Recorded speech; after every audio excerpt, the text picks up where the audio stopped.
me somebody's thumbs down. You need to know you can memorize what you want to.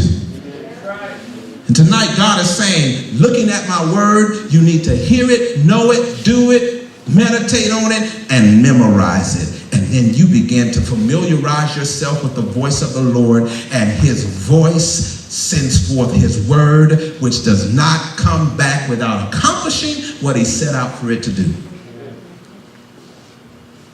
You need to then resist the sinward pull by abstaining. Somebody shout, abstain. Abstain. Here's what that means. Say, I'll pass. I'll pass. That's what it means. To abstain in the original Greek literally means to hold yourself constantly back from immorality. Hold yourself constantly back from that which is fallen nature and fleshly craving. Hold yourself constantly back from those things which once empowered you, that God broke the spell of when he nailed your sin and shame to the cross. Hold yourself constantly back, because the world wants you to dwell in the midst of condemnation when God has called you to be Christ-like. He wants you holy, not holy.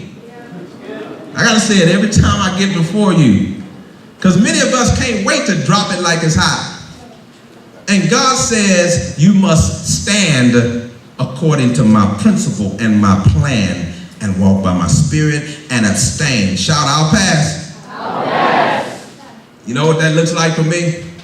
If ever you hear of an African-American man running across a football field in a trench coat with nothing on underneath, you will realize that was not Mike Satterfield. We don't do that where I'm from. If you ever hear of an African-American brother who went into Walmart in spandex and no shirt on, guess who that won't be? Mike Satterfield. We don't do that where we're from. When you say I'll pass, this is what you're really declaring. Nevertheless, not my will, thy will be done. See, I use Coach to play the role of God, because he and I got this thing where if we look in the mirror, we still see flashbacks of when we were swashbuckling. I might want to run into Walmart without my shirt on, but I'll have to pass, because that is not what my king calls me to do. That would be a stumbling block for too many people. And I'm not trying to get caught up in image, and I'm not trying to get caught up in physical physique. I know I say a lot about that, and forgive me, pray for me, but I'm telling you that Jesus declared, I see a bitter cup I don't want to drink from. Jesus said, I know they are going to reject what I'm telling them. I know, God, they're going to look at this life and then say it's too much and too costly and go back to what's familiar in their dysfunction. But nevertheless, I'm going to drink from the cup which represents the bitterness of your wrath, and I'm going to drink it to the dregs. I'm going to drink it to the last drop. Because I will take on your wrath to protect this people group from falling underneath your painful punishment for sin. Death. Jesus said, nevertheless, not my will, thy will be done. And now tonight, Mike Satterfield, in resisting and abstaining and saying I'll pass, kicks that up a notch. You know what I say? Not only nevertheless, not my will, God's will be done, but tonight I'm saying that I'm going to do on earth as it is in heaven. Amen. You know what's not happening in heaven? Nobody's arguing with God. Amen. In heaven. The angels there, seraphim, cherubim, when God said go, when God says how high, they don't argue with God. How do you know? Because I read about a couple of them that did. I don't want to go there. And I'm a quick student. I'm an observant learner. And if you've fallen into the pothole, I'm not following. So I'm going to do on earth as it is in heaven. And that means an obedience that is first-time obedience. And let me just share with you, any parents in the room who train your children in the way they should go, when you're instructing them, and even a leader that has admonished your kid this week, hey, get to your small group, get to the place where you're supposed to be, make your way to the rec time. You've been admonishing them because God said, train them up in the way they should go. When they're old, they won't depart from such teaching, while God is tapping you on the shoulder. It never fails. I tell my children, you need to do what I say, not what I do, and do it now. And my children try to bow up, and I admonish them in other ways. And I'm always challenging them, be who God says you ought to be, while God taps me on the shoulder. Here's what's wrong with the picture. While I'm challenging my kids to live right, God is saying, will you obey? First time. So when you turn to your leaders and went where they stood, and you said, don't let us go back. You're saying to your leader, model what I should be doing by the way you live your life. As you teach me, show me. Because much more is caught than is taught. You're saying what St. Francis of Assisi says. Preach the gospel at all times. And if necessary, use words. Therefore, you don't have to have all the titles and labels that we think we need in order to be set apart. You are saying that, God, I'm going to do your will as you desire it, as it's being done in glory, and I'm going to abstain. Not only am I doing it because it is what I feel like doing, my faith says I must. So young men, on tomorrow, not only are we saying to the girls, don't tempt, don't call us out in order that we might have to choose whether to look or not. Young men, you ought to be as respectful to raise your britches up over your buttocks. Amen.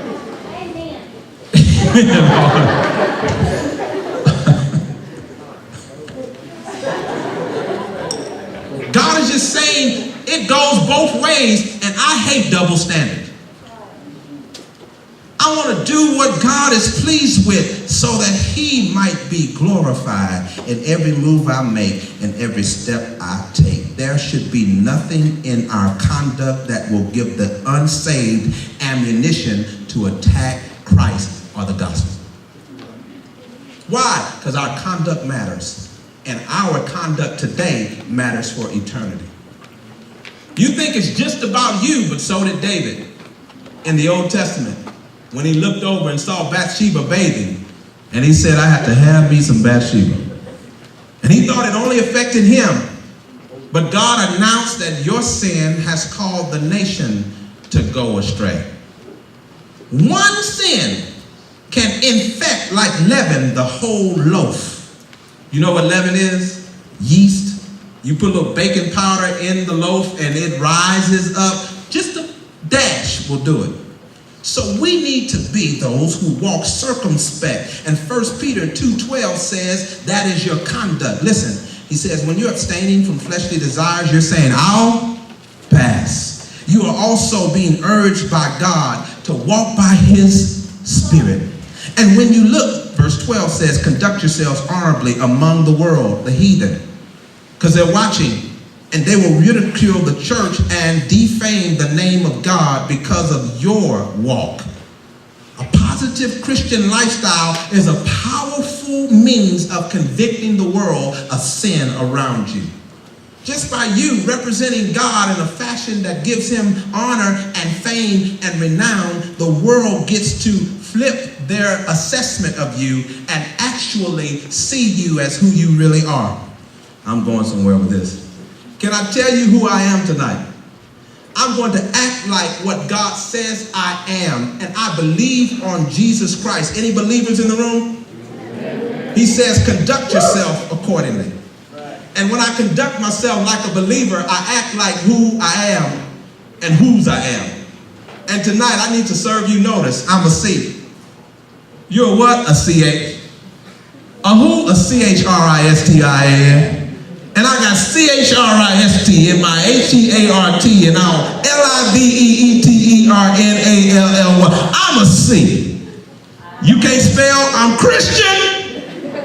And I got Christ in my heart. And I'm going to live eternally to to showcase he's mine. I had a struggle though. Looking at this passage, 1 Peter 2:11 through 12, it says, act like who you are.